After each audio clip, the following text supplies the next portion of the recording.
One of the most mysterious disappearances in modern aviation history. An aircraft designed to be constantly tracked, to always leave a trace, could simply vanish completely. In March 2014, Malaysia Airlines Flight MH370, carrying 239 people, vanished from the sky, shocking the world. In less than an hour, its tracking systems were switched off one by one. The plane turned around, flew through military airspace, and continued flying for hours without a single distress call. New data, unusual flight paths, and evidence of long-hidden military radar signals are forcing old theories to crumble. If civilian radar lost track, what did military radar see? And if they did see, why has the world never known the whole truth? The disappearance of MH370 did not begin over the open ocean. It began at a precise point in the sky known as Igari. At first glance, Igari appears to be just another waypoint on an international flight path. In reality, it sits on one of the most fragile fault lines in the global air traffic control system. Igari marks the boundary where Malaysian civilian airspace ends and Vietnamese civilian airspace begins. It is the exact location where responsibility for an aircraft is formally transferred from one country to another. On the night of March 8, 2014, MH370 reached this point shortly after 1:19 a.m. local time. The captain made a routine handoff call, calm and professional, ending with the words, "Good night." "Good night, Malaysia 370." Nothing in his voice suggested stress, confusion, or urgency. From the Malaysian controller's perspective, the flight had been successfully handed over. In standard procedure, that meant MH370 was no longer under Malaysian civilian control. Vietnamese air traffic control, however, never received the expected check-in. From their perspective, the aircraft had not yet entered their airspace. This created a dangerous gap that few outside aviation fully understand. For nearly 18 minutes, MH370 was not actively monitored by any civilian authority. It existed inside what investigators later described as a no-man's land in the sky. This gap was not caused by negligence from a single controller. It was the result of how international aviation is structured. Air traffic control relies on clean handoffs, human timing, and assumptions of compliance. When one side releases responsibility and the other has not yet accepted it, silence can pass unnoticed. In most cases, that silence lasts only seconds. On this night, it lasted long enough for something critical to happen. Within minutes of crossing Igari, MH370's transponder stopped transmitting. Secondary radar, which depends on that signal, immediately lost the aircraft. On civilian radar screens, the Boeing 777s simply vanished. There was no explosion, there was no emergency descent, there was no distress call of any kind because the system believed the aircraft had already been handed off. No alarms sounded right away. No interceptor aircraft were scrambled. No emergency protocols were triggered in those first crucial moments. By the time Vietnamese controllers began asking why MH730 had not checked in, the opportunity window had closed. The aircraft was already gone from civilian tracking. This moment is critical because it shows that MH730 did not disappear through chaos. It disappeared inside a narrow structural blind spot. A Boeing 777 is one of the most tracked machines ever built.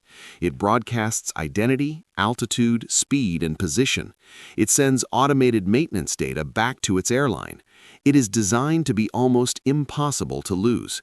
Yet at Igari I, every safeguard depended on timing and coordination. That timing failed just once. If someone wanted to make an aircraft invisible without immediate response, this was the ideal place. No single authority watching, no instant accountability, no clear ownership of the problem. This was the last moment when civilian systems could have intervened with certainty. After a Gari Bayer, MH370 was no longer just a missing aircraft. It became something else entirely.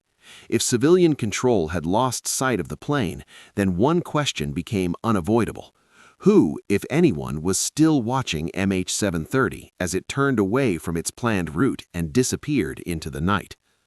The flight path that it followed did not look like an aircraft in trouble. It looked like an aircraft making decisions. After MH370 disappeared from civilian radar, military radar still captured fragments of its movement. Those fragments revealed something unexpected. The plane did not continue straight ahead on autopilot. Instead, it began to adjust its heading again and again. These were not small corrections caused by wind or turbulence. They were deliberate turns that reshaped the entire route. One of the most striking details was the bank angle. During one major turn, the aircraft rolled to nearly 38 degrees. That number matters. On a Boeing 777, standard autopilot turns rarely exceed 25 degrees. Anything sharper usually requires manual input. This was not a system gently following a programmed path. It was a human pushing the aircraft beyond normal automated limits. The direction of those turns raised even more questions. MH370 did not wander aimlessly. It steered clear of Thai air defense zones to the north. It avoided Indonesian military coverage to the south. The path threaded a narrow corridor between areas where radar response would have been fast and aggressive. This kind of routing does not happen by accident. To do this, the person at the controls would need knowledge of regional airspace. They would need to understand where military radar is strongest. They would also need to know how quickly different countries react to unidentified aircraft. There was another detail hidden inside the radar data. MH370 did not just avoid military zones, it also avoided other commercial aircraft. At several points, its path shifted sideways by roughly 9 miles. This maneuver kept it separated from nearby traffic flying at similar altitudes. Autopilot does not do this on its own. Collision avoidance systems respond to immediate threats, not long-term planning. This movement suggested awareness of surrounding traffic. It suggested someone was actively monitoring the sky. Investigators later tried to replicate these turns in simulators. With autopilot engaged, the aircraft could not reproduce the same path. The angles were wrong. The timing did not match. Only manual control produced the same behavior. Taken together, the evidence painted a clear picture. The plane was not drifting, it was being flown, and it was being flown by someone who understood both the aircraft and the environment around it. This was not reckless movement. It was careful, measured, intentional. Every adjustment reduced the chance of interception. Every turn minimized attention. This was not panic in the cockpit, it was control. If the goal had been survival, there were closer airports. If the goal had been safety, there were clearer routes. Instead, the plane chose invisibility.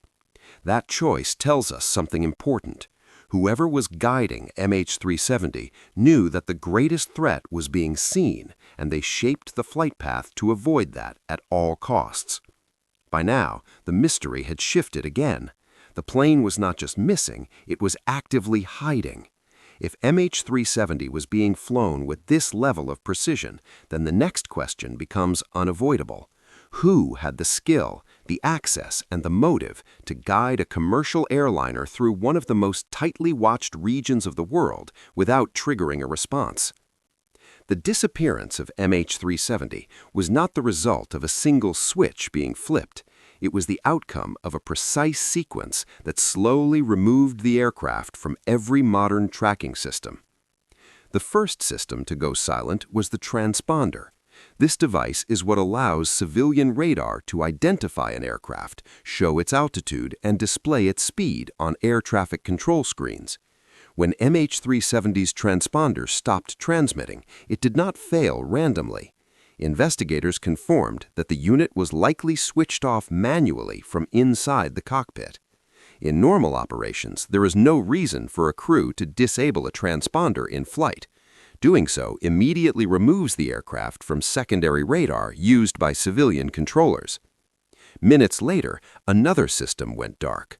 ACARS, the Aircraft Communications Addressing and Reporting System, stopped sending data. ACARS quietly transmits information about engine performance, fuel status, and maintenance health to the airline.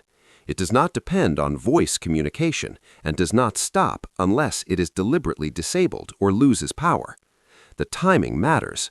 ACARS went offline shortly after the transponder, not before and not hours later. This pattern suggests intention, not accident. Then came the most critical move. The satellite communication system was cut without sending a proper log-off message. Normally, when SATCOM is shut down, it notifies the network that the aircraft has disconnected. MH370 never sent that signal. The only way to achieve this is by removing electrical power abruptly. That requires knowledge of the aircraft's power architecture. Both main generators were likely switched off. Backup generators were also disabled. For a moment, the aircraft lost its normal electrical supply. This triggered the deployment of the ram air turbine. The RAT is a small propeller that drops into the airflow to generate emergency power. It does not support full systems. It only keeps essential flight controls alive. With the RAT deployed, MH370 could still fly, but it was now silent. No transponder, no ACARS, no SATCOM. From the outside, it was effectively invisible. This is the most important point. These actions follow a known technical sequence used in emergency checklists and system isolation procedures. They are not random button presses. They require time, awareness, and calm execution. A sudden fire, explosive decompression, or electrical failure would not disable systems in this order. Those scenarios create chaos, not precision.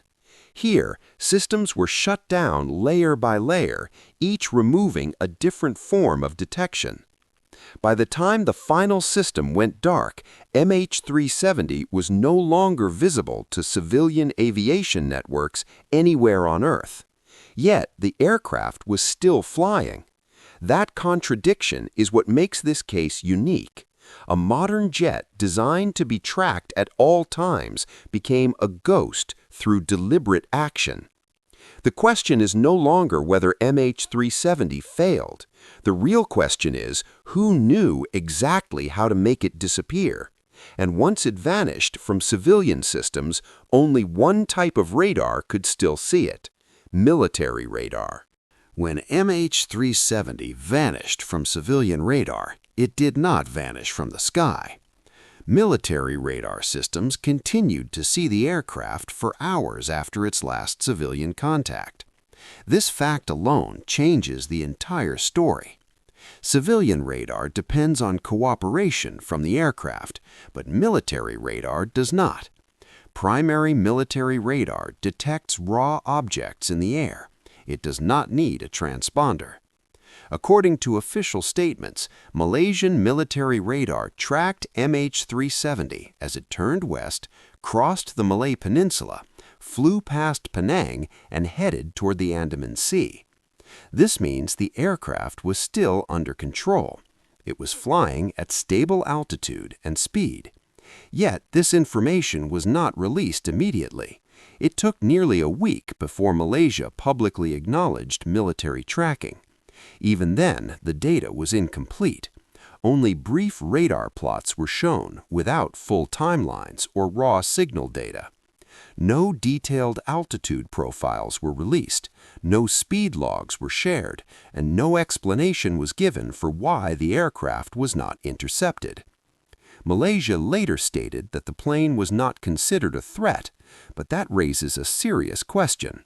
An unidentified wide-body aircraft flying through sensitive airspace without communication would normally trigger alarms, especially in a region with active air defense systems. The silence did not stop there. Thailand confirmed that its military radar also detected an unidentified aircraft that night. Indonesia acknowledged radar coverage in parts of the region. India monitored the Andaman and Nicobar Islands with advanced military sensors, yet none of these countries released raw radar data. Most refused outright, citing national security. This created a black hole of information across one of the most heavily monitored regions in Asia. If MH370 posed no danger, why was transparency impossible? Another layer of mystery came from outside aviation. The Comprehensive Nuclear Test Ban Treaty Organization operates a global network of underwater microphones designed to detect nuclear explosions. These sensors listen to the oceans constantly. They record pressure waves even from thousands of miles away. In the days after MH370 disappeared, analysts within this network noticed unusual acoustic signals in the southern Indian Ocean. The sounds were consistent with a large impact, but the data was never included in the official MH370 investigation. The signals were labeled inconclusive, then they were set aside. This decision surprised many experts because the CTBTO network has been used to locate aircraft crashes before. No independent review of the acoustic data was allowed. No public release followed. Once again, information existed, but access was blocked. Taken together, these choices form a pattern. Military radar saw the plane. International sensors heard something, yet the investigation relied almost entirely on satellite pings with wide margins of error. This is the core contradiction. The most precise systems were excluded. The least precise data became the foundation. If this was simply an accident, openness would have helped. If it was human error, transparency would have closed the case. But when data stays hidden, suspicion grows. Was MH370 part of a military exercise? Did it cross paths with classified operations? Or did revealing the full picture risk exposing defense capabilities? The public was told there was nothing to fear, but fear does not come from facts, it comes from silence. And until military data is fully released, MH370 will remain more than a missing aircraft. It will remain a question that no government seems willing to answer. From the very beginning, MH370 was described as a routine passenger flight. But when investigators looked deeper, several details stood out as unusually sensitive. One of the most troubling questions involved the cargo. Official shipping documents listed more than 5,000 pounds of electronic equipment loaded onto the aircraft. The description in the manifest was vague and lacked technical detail. In commercial aviation, high-value electronics are normally documented with precision. This shipment was not. No full breakdown was released to the public. No independent inspection results were shared. That silence raised concerns among aviation analysts and logistics experts. The cargo question became even more unsettling when attention turned to the passenger list. Among the 239 people on board were 20 engineers from Freescale Semiconductor. Freescale was not a consumer electronics company. It specialized in advanced semiconductor design used in radar processing, secure communications, and defense-related systems. Several of the engineers were senior specialists rather than junior staff. Reports later suggested that some were connected to high-value technology patents. In corporate law, patent ownership can change under specific conditions. If all registered patent holders die, rights may revert to the employer or parent company. This legal detail triggered uncomfortable speculation. Was the flight carrying people whose knowledge had enormous strategic value? And if so, who benefited from their absence? No official report addressed this question directly. Investigators acknowledged the presence of the engineers. They did not explore the legal or financial consequences of their deaths. The discussion stopped there. Another theory soon entered the conversation: the lithium battery hypothesis. Lithium batteries have a documented history of causing severe aviation incidents. They burn at extremely high temperatures. They release dense toxic gases that can overwhelm a cockpit within minutes. In past cargo aircraft accidents, lithium fires led to crew incapacitation and loss of control. Some researchers suggested that MH370 may have been carrying a large quantity of lithium batteries in its forward cargo hold. If a fire occurred, it could explain sudden confusion on board. It could also explain an attempt to divert the aircraft. But this theory faces serious limitations. A fire does not shut down communication systems one by one. A fire does not disable transponders, ACARs, and satellite communication in a controlled sequence. On MH370, each system stopped transmitting in an orderly manner. That pattern matches deliberate action, not chaos. The lithium theory explains loss of consciousness. It does not explain technical precision. This contradiction has never been resolved. If cargo caused the crisis, the system shutdowns remain unexplained. If human intervention occurred, the cargo details become even more important. Instead of clarity, the investigation left a gap where sensitive information should have been examined more closely. By the end of this section, one reality becomes impossible to ignore. MH370 was not just carrying passengers to Beijing, it was carrying technology, expertise, and unanswered questions. And those questions lead directly to the most controversial issue of all. What powerful institutions knew in real time, and why they chose not to say everything they saw. When MH370 vanished from civilian radar, investigators faced an impossible problem. There was no location, no black box signal, no confirmed wreckage. What kept the search alive was something never designed to locate aircraft in the first place. That system belonged to Inmarsat. The data, often called pings, were not GPS coordinates. They were simple time-based handshakes. Each ping only confirmed that the aircraft's satellite terminal was powered on and responding. It said nothing about where the plane actually was. This distinction is critical and often misunderstood. Every handshake created a possible distance from the satellite, not a point on the map. That distance formed a giant arc across the Earth. The aircraft could have been anywhere along that arc. Investigators later calculated a series of these arcs. They did not intersect at a single location. They spread across thousands of miles of ocean. To extract more meaning, analysts relied on two technical values. The first was burst timing offset, known as BTO. BTO measured how long it took for a signal to travel from ground station to satellite to aircraft and back.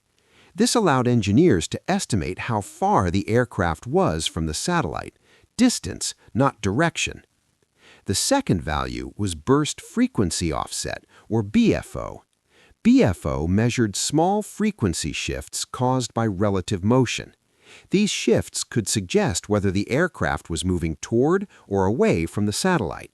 They could also hint at climb or descent. But hints are not proof. BFO data is sensitive to many variables: aircraft speed, satellite drift, autopilot compensation. Even slight errors can change the result dramatically. Using these values, investigators concluded that MH370 continued flying for more than 6 hours after radar contact was lost. That single conclusion reshaped the entire search. It pushed the focus away from Southeast Asia. It pointed south, deep into the Indian Ocean, an area larger than many countries combined. Yet even with this data, the final flight path remains a model, not a recording, not a confirmation. Different research teams produced different paths using the same data. Some showed a steady cruise, others showed gradual descent. Small changes in assumptions led to hundreds of miles of difference. This uncertainty explains why search zones kept shifting, why years of scanning the seafloor returned nothing. The Inmarsat data narrowed the mystery. It did not solve it. It told investigators the plane was alive long after the world thought it was gone, but it could not say where it finally ended. That gap remains one of the most frustrating aspects of the case. Supporters of the official theory argue the data is the best evidence available. Critics respond that best available does not mean definitive, especially when the margin of error spans an entire ocean. What Inmarsat truly provided was not an answer, it provided a direction. And that direction led to the most haunting conclusion of all. If the plane flew for 6 more hours under control, then the story cannot end with confusion alone. It must end with intention. And intention raises one final question. If we know where MH370 likely went, why has nothing ever been found to prove it? After years of analysis, one conclusion stands above the rest. MH370 most likely flew south into the Indian Ocean. This direction aligns with satellite handshake data, fuel range estimates, and long-term drift models. It is the version accepted by most official investigations, but acceptance does not mean certainty. Based on fuel calculations, the aircraft could not fly forever. A Boeing 777 running at cruise speed would eventually exhaust its fuel after roughly 7.5 hours. Once the engine stopped, electrical systems would fail one by one.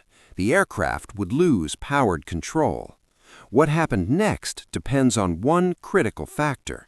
Was anyone still conscious in the cockpit?